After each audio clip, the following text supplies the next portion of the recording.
అధ్యక్షుడిని దుండ్ర కుమారస్వామిని. ఈరోజు మనందరికీ తెలిసిందే, ఎర్రగడ్డ ప్రభుత్వ హాస్పిటల్లో ఫుడ్ పాయిజన్ సంఘటనపై ఈరోజు మానవ హక్కుల కమిషన్ గారికి ఫిర్యాదు మరియు వెంటనే చర్యలపై ఈరోజు పత్రం ఇవ్వడం జరిగింది.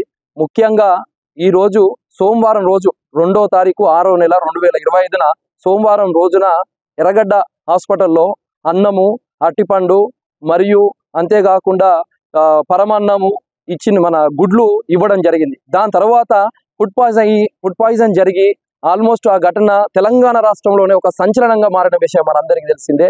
అంతేకాకుండా 3వ తారీఖున మంగళవారం రోజున ఒక వ్యక్తి 30 సంవత్సరాలు ఉన్న వ్యక్తి మృతి చెందడం చాలా బాధాకరం అని తెలియజేస్తా ఉన్నాను.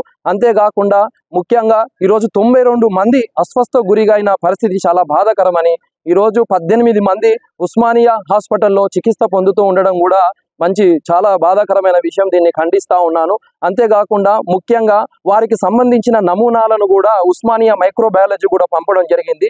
నిర్ధారణ జరుగుతూ ఉంది.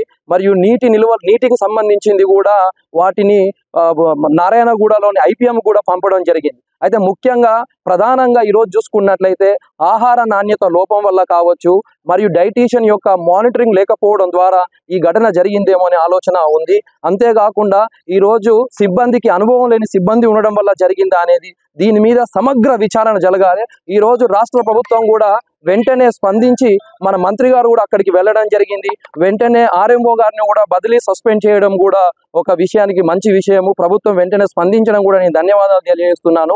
అయితే ముఖ్యంగా నా యొక్క ప్రధాన డిమాండ్ ఏంటంటే, ఈరోజు ఒక స్వతంత్ర కమిటీని ఏర్పాటు చేయాలి, విచారణ చేయాలి, దర్యాప్తు చేసి ఎవరైతే ఈ ఘటనలో కీలకదారులు ఉన్నారో, సూత్రధారులు ఉన్నారో, ఎవరి వల్ల జరిగిందో వారిపై కఠినమైన చర్యలు, వారైనా సరే, ఎంత గొప్ప అధికారులైనా సరే వాళ్ళని వెంటనే చర్యలు సస్పెండ్ చేయాలని ప్రధాన డిమాండు. అంతేకాకుండా ముఖ్యంగా మృతి చెందిన వారు ఒక 30 సంవత్సరాలున్న యువకుడు మృతి చెందడం చాలా బాధాకరం.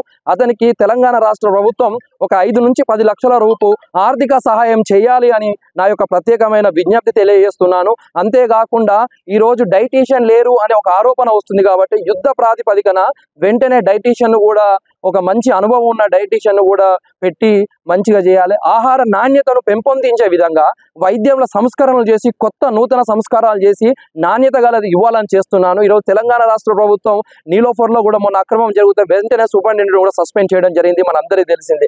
అలాగే నిన్న మన మంత్రి గారు కూడా, వైద్య మంత్రి గారు కూడా ఈరోజు ఎర్రగడ్డ హాస్పిటల్కు నిన్న వెళ్ళి వెంటనే చర్యలు తీసుకున్నారనే విషయం మనందరికీ తెలిసిందే. అయితే దీన్ని ప్రక్షాళన చేయవలసిన అవసరం కూడా ఉందని, బాధితులకు అండగా ఉండి ఆర్థిక సహాయం అందించాలని, దీన్ని న్యాయస్థానం కూడా సుమోటగా తీసి సమగ్రంగా విచారణ చేయాలని నా యొక్క విజ్ఞప్తి తెలియజేస్తున్నాను. Thank you.